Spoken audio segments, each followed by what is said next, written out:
With Reincarnated as a Slime's new episode coming out, we'll be going over what happened, about where Diablo's going, about Yuuki, the Rossos, and a lot more. There'll be stuff explained that you probably don't know, so even if you watch the episode, you should still enjoy. If you do end up enjoying, like and subscribe. We start with Shuna looking for Rimuru with something in her hand. On this search, she runs into Diablo and Xian preparing tea, asking them have they seen him, which they haven't. After looking out the window, we go to Rimuru's perspective where he's looking over Tempest, thinking about how the place has truly grown, recapping a bit of how they got here, showing stuff from last season which I posted a recap on recently if you want to check it out, but also showing stuff before that, where they grew from a village to a town picking up tons of new allies, talking about future plans, mentioning Tempest being a place where both monsters and humans can coexist and prosper, saying he's counting on Raphael, his partner. He then arrives in Tempest where we can already see the monster man co-prosperity in the works. It was really magical seeing them all forget their differences. They all greeted Rimuru while he was walking through, even offering him hot and fresh takoyaki, asking him if he's inspecting the village. He then goes to where Rigurd and the others were working, bringing them refreshments. After being thanked, we see that this is where they're building a train station, with Rimuru commenting that this is every man's dream. We learned that like this one, a site was chosen for Eurazania as well, which Geld was working on. So far it would be Tempest and Eurazania, then eventually the other countries as well, letting them get resources around in a short amount of time with the magic trains.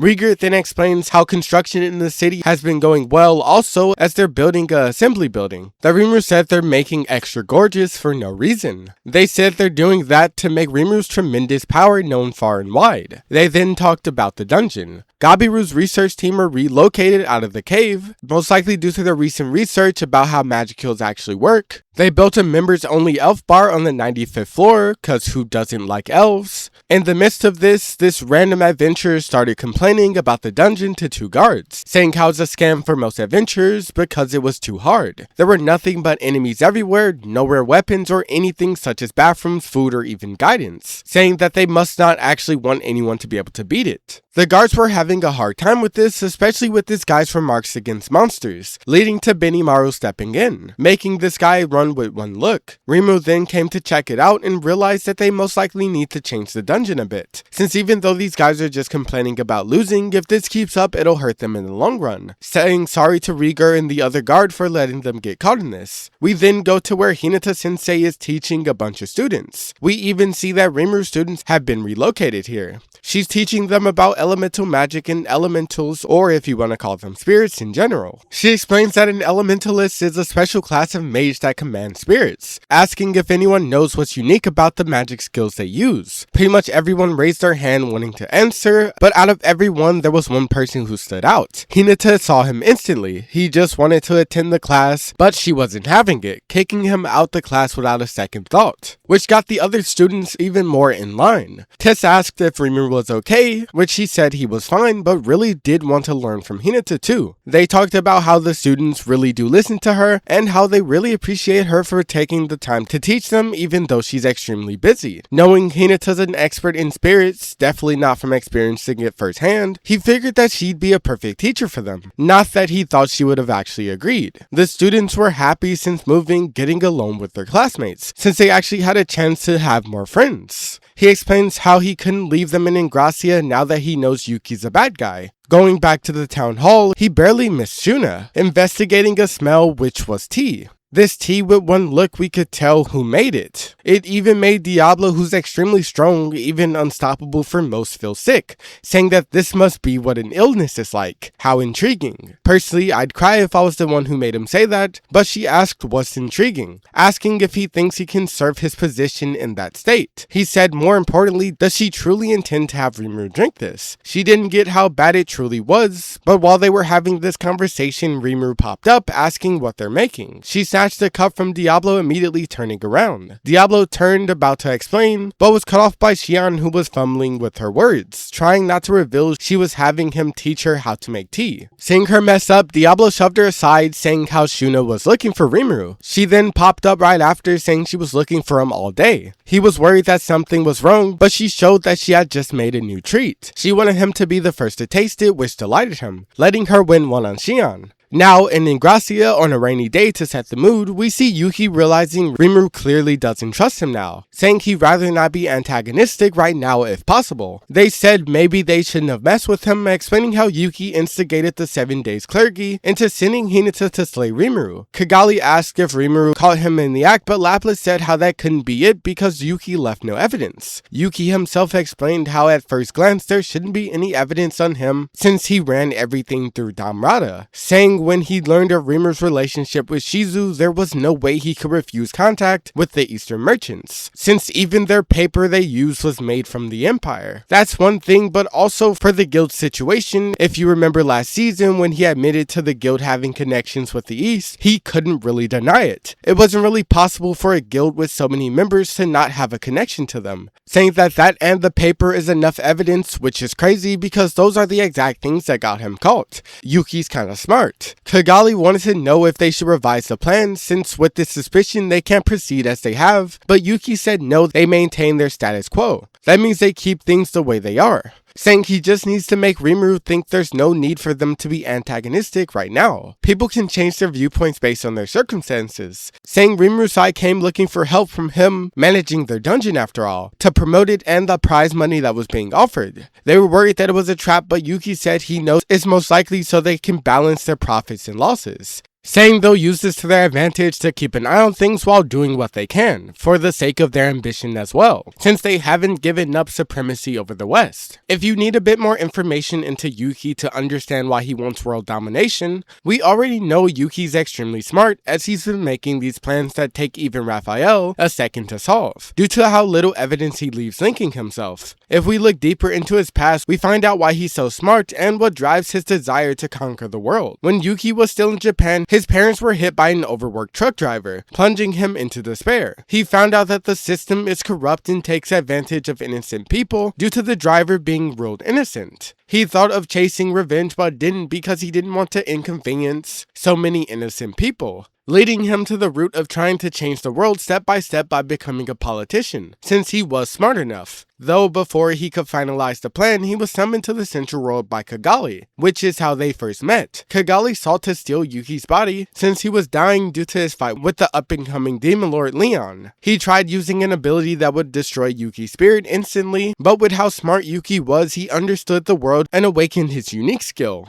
letting him create an ability called Anti-Skill that negates other people's abilities and skills, letting him resist it. Though he did let Kigali inhabit his body due to feeling pity, later resurrecting him in the body of an elf as we were shown later. Kigali is also how Yuuki came to lead the Harley Quinn Alliance, which are undead Majin that were created by Kigali. Like in the past, Yuuki wants to create a peaceful world where everyone's united, no corruption like in the past world. This ideology is why he also had Laplace investigate the Western Holy Church, due to him believing it's most likely corrupt. Seeing that it was as bad as he thought is another reason he instigated a war between them and Tempest, since he seeks to get rid of all those who stand in the way of his ideals. They were corrupt and Tempest itself was gaining too much power and influence, which would get in the way of his world domination. Going back to Rimuru, we see them devouring Shuna's latest dessert, saying she's leveled up again. Masayuki wanted to know what they wanted to talk about, which Rimuru brought up that the dungeon was a complete failure. With the recent complaints, he saw that the challengers' levels were too low. Most of them were just rushing ahead with no plan, even getting lost on the first floor. Those who made it to some loot were too distracted and ended up losing due to their own greed. Some even gave up because they were too hungry. He wasn't sure if at this rate people would even make it to the 10th floor,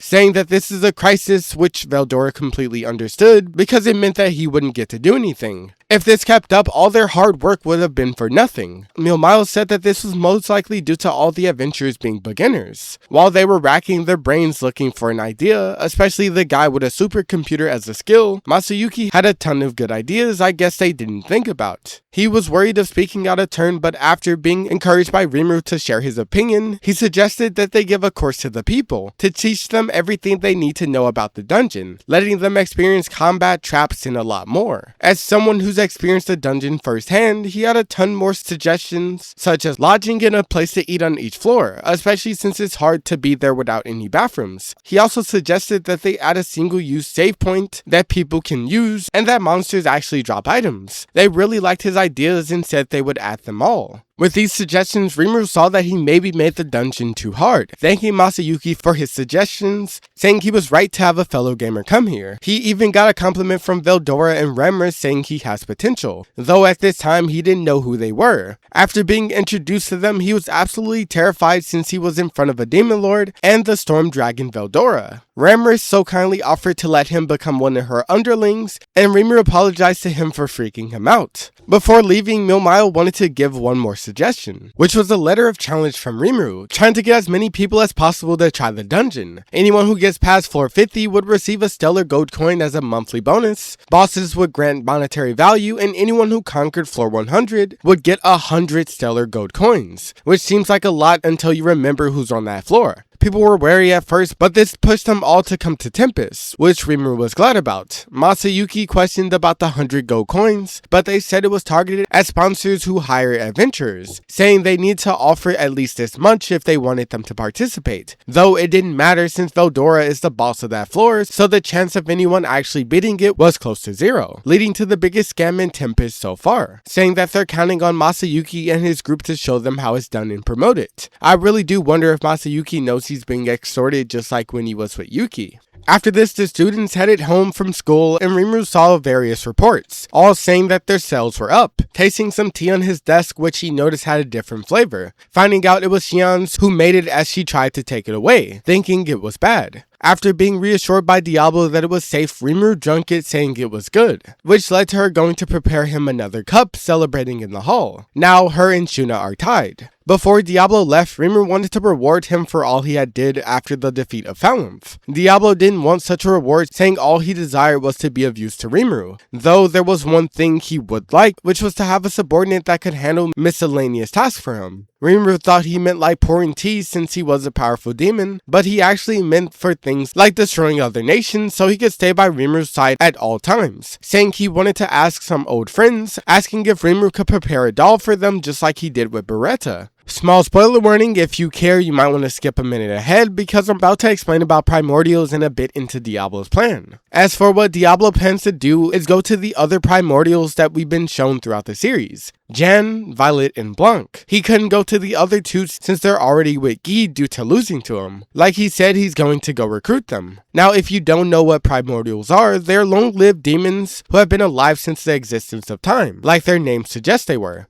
They were created as counterparts to the 7 Angels of Origin, sent down to rule over Hell. They are extremely powerful, especially due to how much fighting goes down there, since everyone wants to rule it. They each have their different lineages which just describe how they are, such as Diablo and Beretta being part of the Black lineage. Demons that are a part of this are usually oddballs. The reason he wanted Rimuru to give them bodies, like with Beretta, is because demons can't be in the central world for long without a host. We saw this with Violet before. The last things you need to know about them and demons in general is that after getting to a certain point, their power is based on age, and after leaving Hell they receive a restriction making them way weaker than they actually are. So Primordials will go from max evolution, which are Devil Lords, to the power of an archdemon in the central world, which is a huge gap. But after Diablo left, Rimuru questioned Soe if anything has changed with Duke Muse, the guy that tried to sabotage them last season, which he said he hasn't tried any moves. Rimuru wanted Soe to keep watching and try to learn more about his background. We then shift over to the kingdom of Sotrozo, where we see Maribel knocking down different chess pieces that represent the different countries, saying they're one step away from total conquest of the Western nations. They've spent a lot of time coming so far for the sake of their family's rule, which is that they want to conquer the West and for humans to rule the human world, not demon lords. What was stopping them from getting full control was Tempest, which Maribel said was a nation to be feared. Granbell truly believed in her, and she said she'd do it because it's the wish of her grandfather, who's the former hero and also founded the Rosso family. Now, if you're curious about the Rosso family, the other nations, which I'm personally curious about, since we've been being shown more and more, Tempest's growth and why it's such a problem, I'm about to go over it. Starting with the Rosso family, from what we know, Granbell was the hero of light, an awakened hero who we saw from Luminous's memory falter, since he's the Grand that she mentioned who served her in the Luminaries. He's somehow able to have 2 bodies. He has the unique skill Unyielding, which lets him empower himself with the souls of his fallen allies. As for Maribel, she's an otherworlder like Rimuru. It's said that she recalled herself as a ruler that dominated Europe.